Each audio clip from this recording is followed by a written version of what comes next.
One of the great privileges of these meetings is that I have a chance to meet Madame Lagarde of the International Monetary Fund.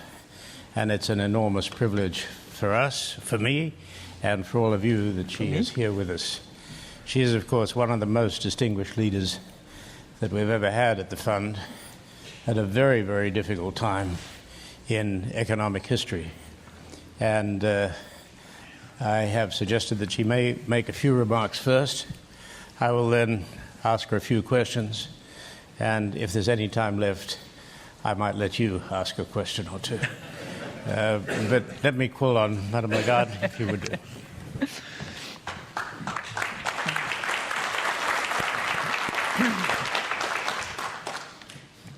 Well, good morning to all of you, and thank you so much, Jim, for your generous introduction, for your sense of discipline and sense of proper hierarchy. You ask the questions, I'm at your mercy, you might have a chance. That's the way to go. The Bretton Woods Committee is a fantastic partner, and I'm delighted to be in front of you and at your mercy, Jim, for the next hour or so. And I really look forward to our discussions, and I look forward to hearing from you what your concerns are, what you think the IMF could do better going forward in what I see as a relatively unsettled world, not just from an economic or financial point of view, but from a geopolitical point of view. And you all know that. I'm not going to expand and pretend that I'm the wisest person in the room on those issues. What I will try to do is say a few words about how we at the IMF see the global economic outlook, what we see as today's policy priorities, and then certainly put my plea for a new multilateralism going forward. And I know that you will be attentive to that latter part of my remarks, and I hope that Jack Lew has preceded and introduced the subject in a very positive way. Now, on the world economic outlook, we see the recovery as continuing, but at a moderate and uneven pace. Those are the sort of buzz and keywords that we've been using. Moderate, because we see the world economic growth progressing at probably 3.5 or thereabout, which is hardly more and probably about the same as last year. And this will be in line with the average growth calculated over the last 3 decades. Interestingly enough, by the way, we had a good discussion when Mario Draghi was visiting with us last week. And together with Stan Fischer, we were wondering whether it was actually the right thing to constantly refer to the pre-crisis growth rate in the, much higher percentages that I have just mentioned, and whether at that time it wasn't just too much, and whether when we ask for more growth, better growth, sustainable, solid and balanced, we should not be a little bit cautious about constantly referring to pre-crisis rates. So moderate, uneven. Uneven because there is clearly, across countries and across regions and across groups of countries, as we've known them, a very uneven set of growth rates. The outlook for advanced economies is improving, largely driven by the United States, to a lesser extent because of its size by the UK. The euro area growth remains low, but combination of lower oil prices, supportive financial conditions, and a significantly depreciated euro relative to other currencies, in particular the dollar, point to a possible pickup for that zone, which has been very slow for the last few years. Emerging markets and developing countries, while still growing slowly, are adjusting to lower growth than before. And within that group, there are major discrepancies between the likes of China, India, or maybe I should say India, China, and the likes of Russia and Brazil, not to mention South Africa, Turkey, and a few others. In sum, the macroeconomic risks are slowing down a bit, but what we see rising and actually rotating are the financial risks. When I say rotating or migrating, we see risks moving from advanced economies to emerging markets, from solvency risks to liquidity risks, and from the banking sector to the financial non-banking sector, as was interestingly echoed today by the statement made by a few heads of large financial institutions. But this is the sort of story from the aggregate point of view, using numbers. When we look at people, what this situation leaves unchanged is the number of people without a job after the economic and financial crisis. More than 200 million people do not have a job the world over and are looking for one, of which 74 million are young people.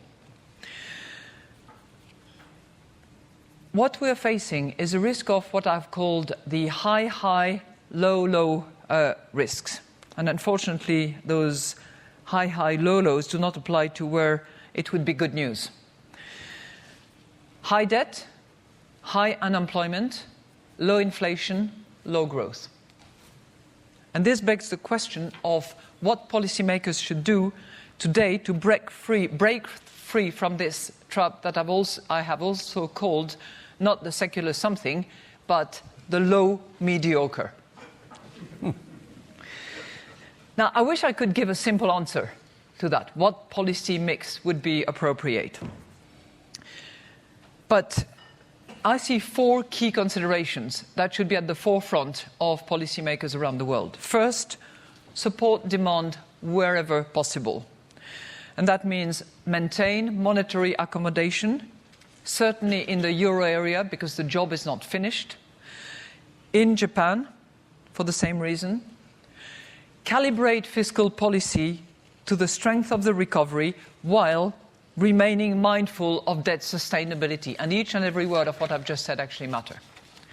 Second, redirect resources to drivers of growth, such as infrastructure investment and major spending, health, education, with a special focus on girls, if I may say.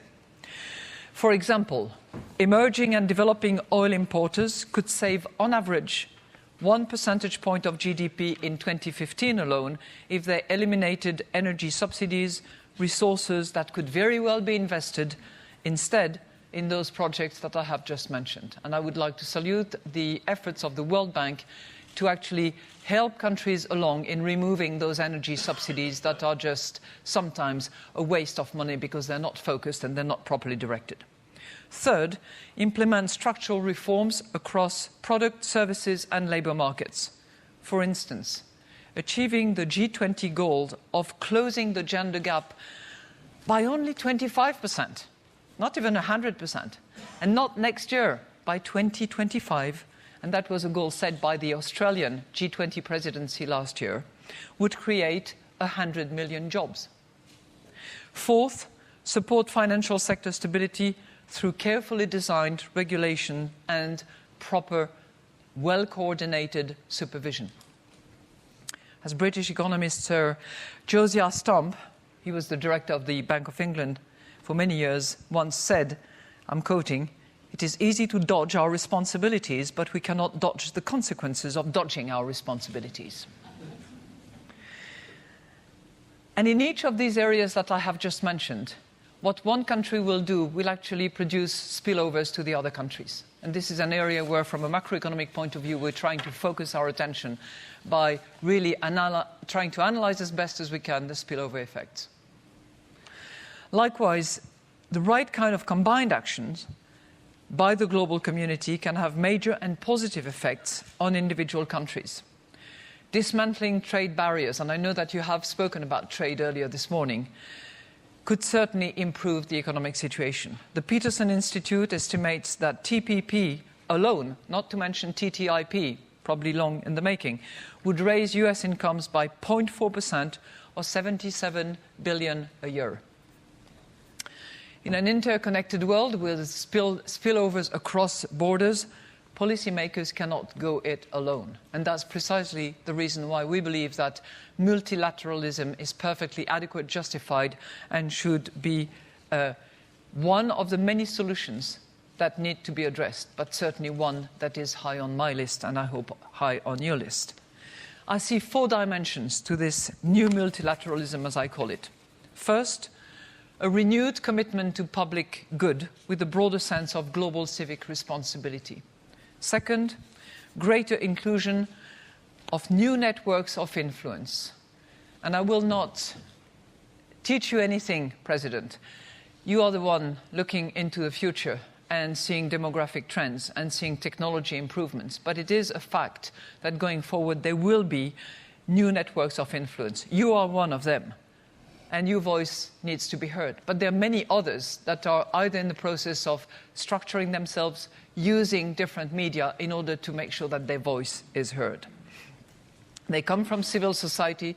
They are non-state actors. We typically deal with state actors. We need to rejig our thinking and our psyche in order to adjust to those new voices. Third, there has to be partnership between institutions. Just like the IMF and the World Bank try to work together in the fields on the ground in order to improve the economic and financial situation and stability of those countries, there are many other institutions that we have to work with. Development banks, indeed, and other new institutions such as the AIIB and a few others that I'm sure we will be seeing strengthening and developing in the future. Finally, and you would obviously expect me to say a few words about that, the revitalization of existing international institutions that have served the world well for the last 70 years. And on this last point, I would like to take the opportunity, Jim, of thanking you and all your colleagues and the Bretton Woods Committee at large for having supported the reform of the IMF, the 2010 reforms implementation, with loud voices and many signatures at the bottom of your letters. Unfortunately, it has not yet delivered a result. I'm constantly being told that it's in the making, it will come. And like Serane in the French song, Serane, Serane, ne vois-tu rien venir? Sister Anne, do you ever see something coming? And she responds, I only see l'herbe qui verdoie et le sable qui poudroie. So maybe it's in the making, maybe it is coming. But I do not want to preach to the converted here. So let me just repeat what someone said 30 years ago in this country. The IMF and its programs help keep Americans at work. Who said that? President Ronald Reagan. So let us keep working together to make the case for US approval for the IMF quota reform. Thank you very much.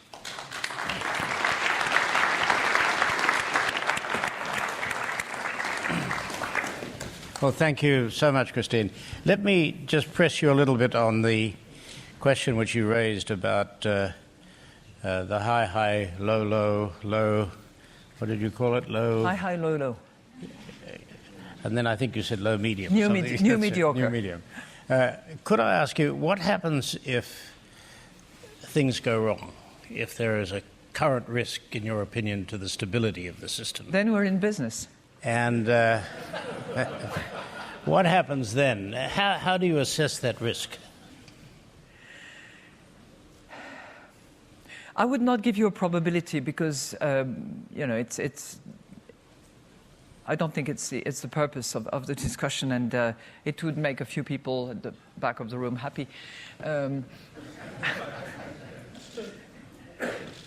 But we see it as a serious potential risk. As I've said, we also see the macroeconomic risks as tampering and lowering at the moment. So there is clearly a sense that policies need to be implemented. I think we have been very lucky to have monetary policymakers try the unthinkable and move into uncharted territories in order to support demand, as they have both in this country and now and in Japan and now in the euro area as well. So that toolbox is being used to its maximum effect. On the fiscal front, the fiscal drag on growth is going to be very limited. Whether it's in this country or in the euro area, it's going to be, not even in the ones. It's going to be a decimal of it. What is lagging behind is clearly the structural reforms, which are needed to unlock some of the potential that is likely to be delivered by the other two. So we need those structural reforms, and we need the policymakers to affirm that the structural reforms, whether they're going to produce short-term effect, which we believe they will, or more of that in the medium to long term, are actually on their priority list. That's for the policymakers. And we hope that this would have an unlocking effect as well on the investment, because investment across the board is at the low end of the range. Whether it's in the corporate world in the US, whether it's in Europe as well, we see investment at as much lower than where it should be to sustain growth and help it pick up. And could I move you from investment? If I may say, Sorry. there is another area which is a bit of a query for many of us, and that's the issue of productivity. Where are we going to see the productivity gains going forward? Despite the significant technology improvements, innovations in many corners, we're not seeing that productivity increase delivered in the numbers, and we're not seeing the job creations that hopefully would be associated with that. Could I move you in this very brief set of questions to the next issue which makes a lot of this work, which is the question of trade and the emergence of regional trade agreements as distinct from perceiving things, as you so remarkably do, look globally, and as you've pressed everybody to do. What do you see is happening with all these attempts in regional trade agreements, and particularly in Asia, with an exclusion of China and leadership from this country, which appears to be in another direction? Yeah. The famous quote is the spaghetti ball. Now, whether you are into the lasagne world or in the spaghetti bowl, I think our starting point is a global agreement would be a lot better. And to have not just the Bali subset of the Doha round, short of enough facilitation to actually improve the output resulting from trade, it would be a lot better to have an overall global agreement. I'm not enough of a trade expert, and I was Secretary of Trade for France for a couple of years. I'm just not sure that the Doha discussions that have been taking place for 10 years have evolved in the direction of the new generation of trade agreements. I think what we are seeing with the TTIP in particular, to a lesser extent with the TPP, is a new generation of trade arrangements, where there is less by way of tariff reductions, the real tariffs, and more by way of harmonization, elimination of non-tariff barriers, convergence of standards, convergence of safety rules, sanitations, and so on and so forth, which is far more trickier in a way than to agree that you're going to move the tariff downs. A lot has already been done in terms of reduction of tariffs. Still more to do, particularly in some countries, but a lot has already taken place. So, starting point, much better to have an overall global one. Question: is the current set of negotiations and terms of the discussions adequate to deliver this new generation of arrangement? Now, if clearly we haven't seen huge progress in the last 10 years. So those regional arrangements are taking us further and are expected to deliver additional growth, additional jobs, a better overall delivery from an aggregate point of view in those regions that are concerned by the arrangements. So it's, in our view, positive to the extent that it is not in its structure and essence inconsistent with the possibility of one day a global agreement. Could I, in the interest of time, move you from those two structural questions to a quite specific question, which is what are the implications of Greece and the situation there to the structure that we have in place, and indeed in Ukraine? Are there issues which are challenging now the system in which we've worked? Well, those are two countries with which we have a program in place. I see them as significantly different for obvious reasons that you all know of or about. The Greek program has been ongoing for the last 4 years, and it's actually the second program that we have with Greece. It's an EFF, and it's been in place since 2012. But on that particular country, we are in quote-unquote concerted action or partnership with the European Commission and with the European Central Bank. It's an odd structure in a way, but we are working together, and the bulk of the financing actually comes from the Europeans themselves. And I think on the second program, we are on a 30% arrangement and financial exposure with the Europeans. So the structure of the arrangements and the discussions is very specific. We are, the last time we approved a review was about a year ago, and since that there has been political change, a new reality in Greece. I think that new reality is setting in gradually. We have constant discussions and are making some progress in those negotiations with the Greek authorities, but it's clearly a difficult situation. And one where, we all have to be mindful of the economic success, the financial stability, but also the accountability for the commitments that have been made with the international community. I'm very mindful that the IMF liability and the IMF commitments is not the IMF, it's the international community's commitment that are on the line here. Ukraine is a different, very different story. We have been engaged for a little over a year. It was in April 2014 that we approved the 17 billion program with Ukraine. We have a long track record with Ukraine, and for all those who've been involved with Ukraine, it is the first time that we see policymakers, whether it's the president, the whole team of his government, or the central bank, completely committed to delivering on the reforms commitments that they have made. It's a very complicated situation because as a result of what has happened on the eastern side of the country, about 20% of the industrial base is under a different control, and it's far from being a stable area, not to mention the fact that it is not drawing revenues anymore.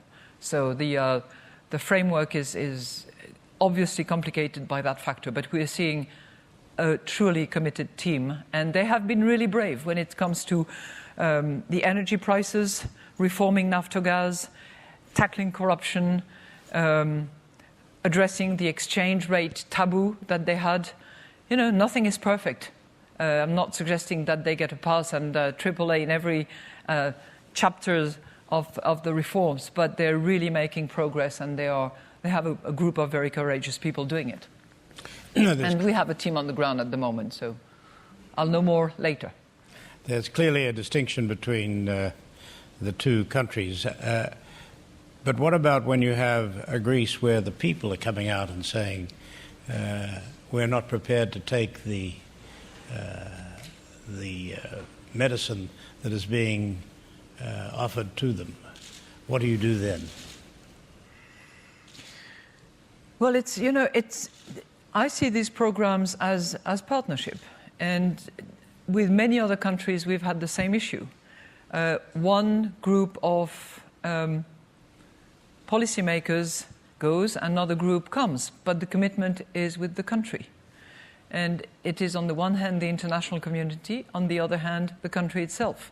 And when we have a program in place, we always show flexibility to align with the political intentions of whoever are the new policymakers. But at the end of the day, it has to add up, because we are not the servants of political ideology.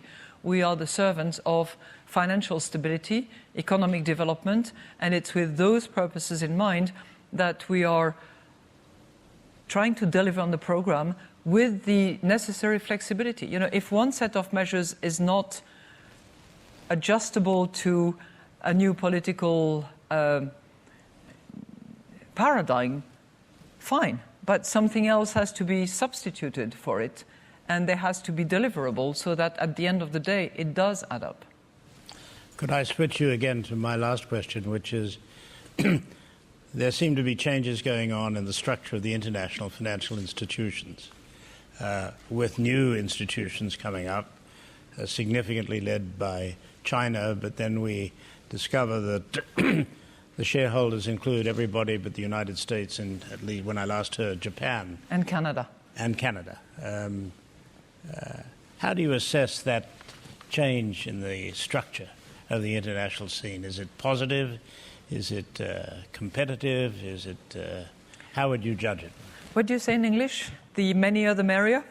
Mm-hmm. Something like that? The more the merrier. The more the merrier. Mm-hmm. First of all, it's a project that, has not arisen just recently. It was in the making and had been approved by President Xi, I think in October 2013. So it's not a recent development. I think the acceleration that we've seen lately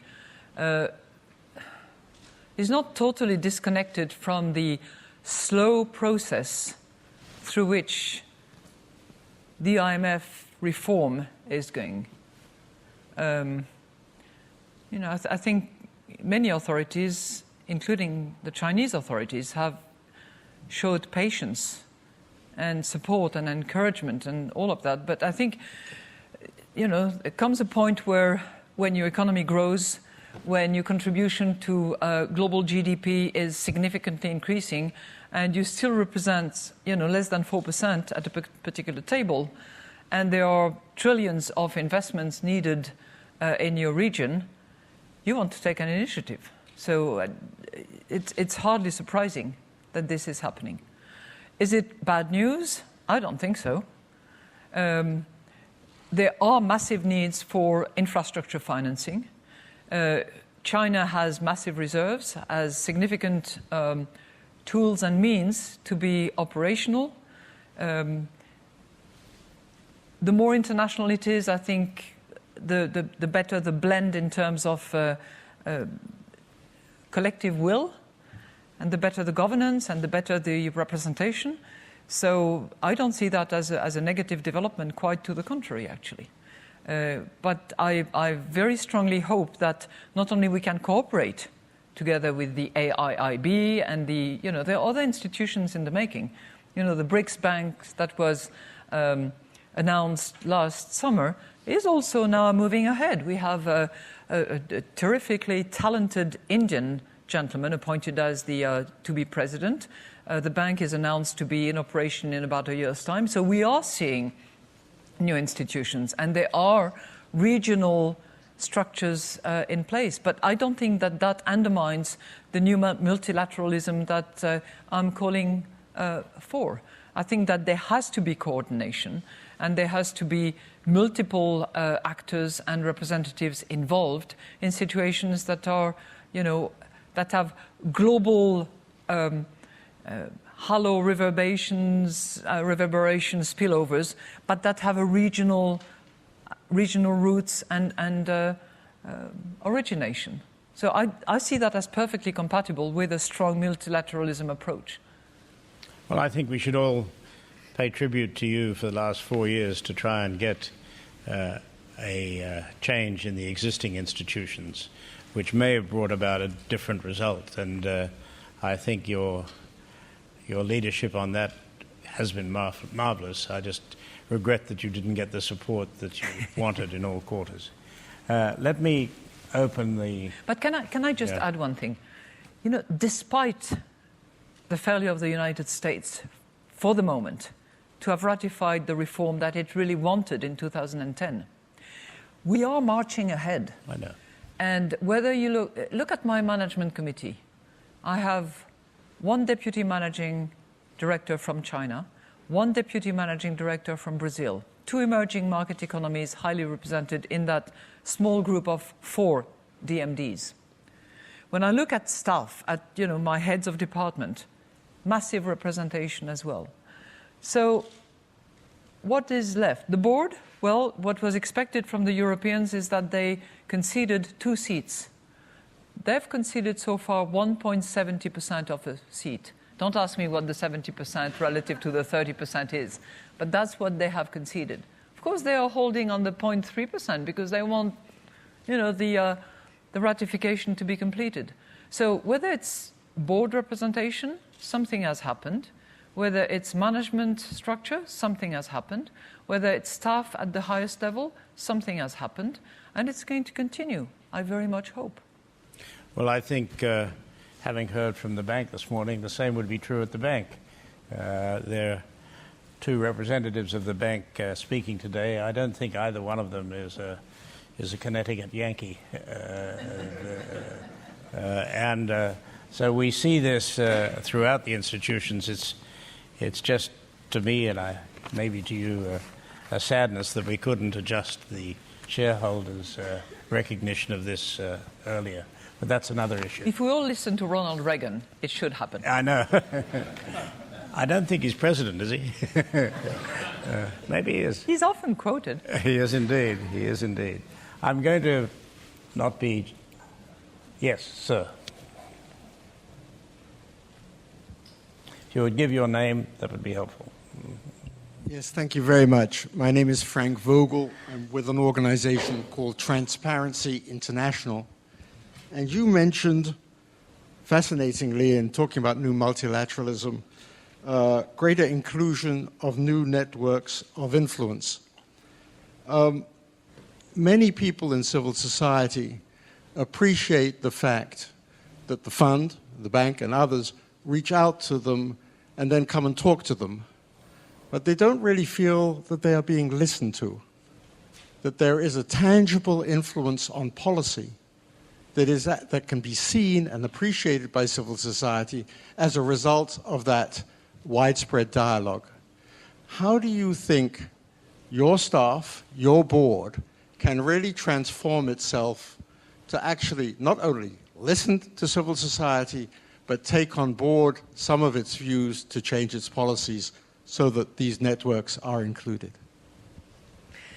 Well, thank you very much. And let me say that I have high respect for the work that is done by Transparency International. And I think that, the light that is shed under your pressure and other organizations' pressure on payments being made in various corners of the world is highly appreciated. I'll give you a couple of examples of where I think our direction has not necessarily changed, because we still focus on what has a macroeconomic dimension. And our constituencies, their representatives are keen that we don't go and rumble and mumble in areas that are not our areas.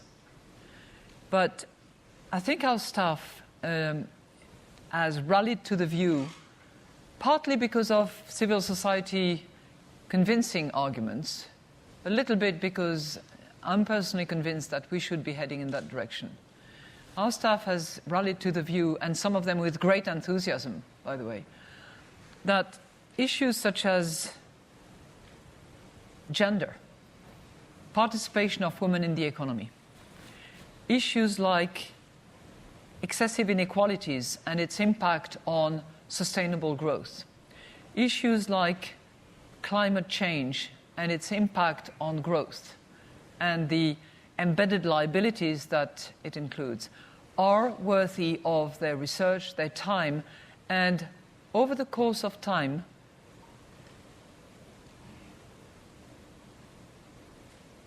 spilling over into the actual surveillance work that we do at country level. Because I see that as a gradual process. I'm not suggesting that we do it the Chinese way, but in a way we do, where we do the research, we do the work, we define whether there is macroeconomic consequences, whether it is macrocritical. And once that has been established in in an unquestionable way and with quality work, worth debating, but where we feel strong about our work, then we take it to the next level. And we do that on a pilot case basis. So a few countries from the various area departments have actually volunteered to have under review and under our surveillance, and all our surveillance reports are published, unless the countries object to, which is rarely the case, but to have such issues as women's contribution to the economy, such as inequality and potentially raising inequality and its impact on sustainable growth, and climate change, and in particular the use of public finance in relation to in relation to energies at large, but fossil energies in particular, is actually included. So I think that you have not been without influence, let's put it that way.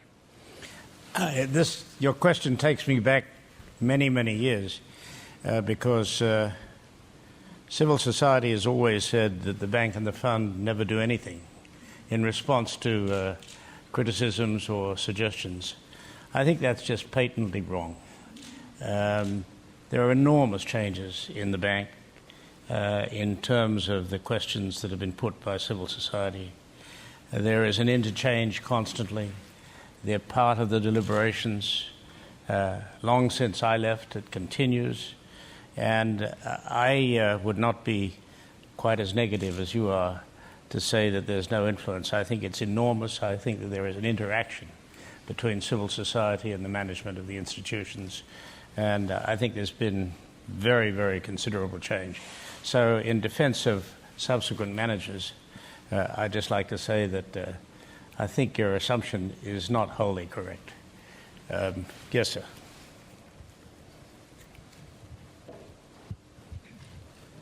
Whitney Debevoise. I noted that in the new BRICS monetary arrangements, 70% of the resources are only available to countries with an upper tranche fund program.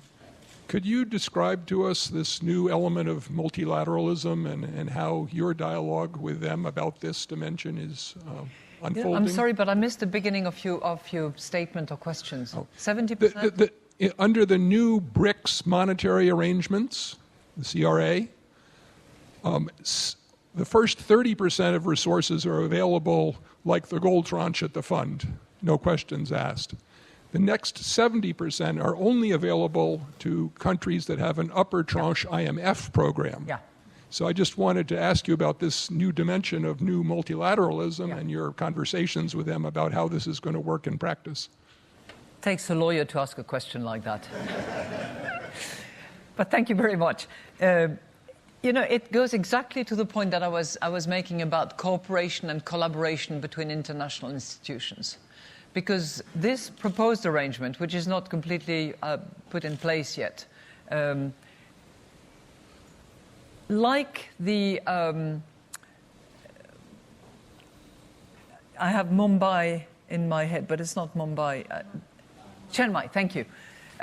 Like the Chiang Mai arrangement, is also subjecting a very significant amount of the financing and the support given by these institutions to the existence of a program with the IMF. And, I believe that really sort of points us to the direction of what it will be going forward, where you have regional commitments, undertakings, skin in the game, if you will, and peer pressure locally, you would hope at least, and the international community with its 70 years of expertise and knowledge of crisis management and exiting crisis towards more stability, sort of combined together in order to help a country in difficulty. In a way, you could argue that with all regional financing arrangements, this is the case. Now, it may well be that in a long while, and when these regional or sort of category institutions have themselves acquired a lot of knowledge, a lot of expertise, have had to manage crisis and co-manage crisis, that they can do away and that they have enough financial resources. I'm not sure that this day is coming yet. I think that a global multilateral institution is perfectly relevant, particularly to the extent that the spillover effects and the consequences of either a crisis management or the exit from a crisis have ramifications across the board and not just in a particular region. Please. Andrew Qualley, Sidley Austin, thank you so much for your very clear and concise answers and introduction. My question relates to the global and regional financial crises, and I wonder whether you would be willing to answer the question of when you sit down with your colleagues and worry about the next sources or origins of regional or global financial crises, you would be willing to share with us some of the particular concerns that you have, even if you don't want to mention countries because of people in the back of the room. And if you'd prefer not to answer that question, then would you be willing to talk about the regulatory reform that has been going on both in the United States and in other countries, and whether the fund advises on these reforms? I think the U.S. did a remarkable job in resolving, shall we say, we hope, the crisis here, using authority that they may not have had, ideas that they had no idea whether they would work. And I think with the Dodd-Frank, this is not to criticize Dodd-Frank generally, but I think it limits the freedom and the authority of the Treasury and the Fed to act quickly the next time we have a crisis like this. And so we may really be worsening the future situation rather than improving it. And does the fund get involved in that issue at all, and do they help member countries, or is this beyond their interest or authority? Well, thank you very much. We are very strongly cooperating with the FSB, the Financial Stability Board, which is very active in addressing global issues, coordination, consistency, and so on and so forth. And there is a lot to be done. We also work very closely with the BIS, not as an active member, but as a strong observer and commentator on some of the proposals that are being made. And we have a constant dialogue with them as well. So, and we tackle those issues from a financial stability point of view, which is perfectly in our mandate. I'm not disclosing anything that is highly confidential or that would move markets. When I say that, from our sort of collective wisdom, we see risks higher in the financial sector than from the sort of macroeconomic environment. And we see this migration that I have mentioned from advanced to emerging, from solvency to liquidity, and importantly for the purpose of your question, from banks to non-banks. I'm not using the shadow banking horrible words, but you know what I mean. And I think we are very helpful in that respect. I have vivid recollection of one particular moment. It was shortly after I took my job as head of the IMF in a place that, Jim, you like very much, that I like very much, called Jackson Hole, in August 2011, when after very solid work, research, and revisitation of our numbers, we thought that the European banks had in their books bonds in particular that were clearly overpriced and overstated. And I came out with a number that was high, and which I think retrospectively demonstrated how the American banking system was, quote unquote, sorted out faster, because there was a strong cleaning up, sanitization of the balance sheets of those banks in the main, as opposed to the European banks at the time, where European leaders were saying, it's okay, the banking system is fine. So when we came out with that big number, she's mad. Who is she to use that number? What does she know? What does the IMF say? But in the next 12 months, there was significant recapitalization and the work that we were calling for. And that was, I think, helpful. We were being criticized at the time, and I think there was then at least a tacit recognition that it had been the right thing to do to actually raise that issue. Just as we raised the issue of ramping potential deflation back about a year ago and called for monetary policy efforts to address the risk of deflation or persistently low inflation. So we do participate in those regulatory reform efforts. As a former lawyer myself, I can very much relate to what you're saying in terms of equipping the supervisory authorities and the policymakers with the ability to rapidly take action, which was not the case in 28, clearly. And I think the dialogue continues. I'm also very mindful of the fact that, as a finance minister, I was in that very interesting position where the regulatory environment and supervisory leaders were saying, we need more of this, more of that, we need to be more engaged, and so on and so forth, when on the other hand, all my bankers were saying, there's too much of this, too much of that, we don't need all this, core and tier one capital to protect against future rain. So it's a tricky situation they are in, and I know that for having lived through it. It looks as though you have answered every question, Madam Lagarde. Brilliant. May I thank you most sincerely for a remarkable...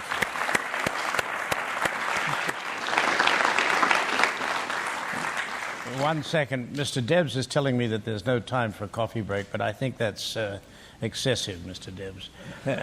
Why don't we have, if you can do it closer to 10 minutes than 15, and get back here as quickly as you can. Thank you very much.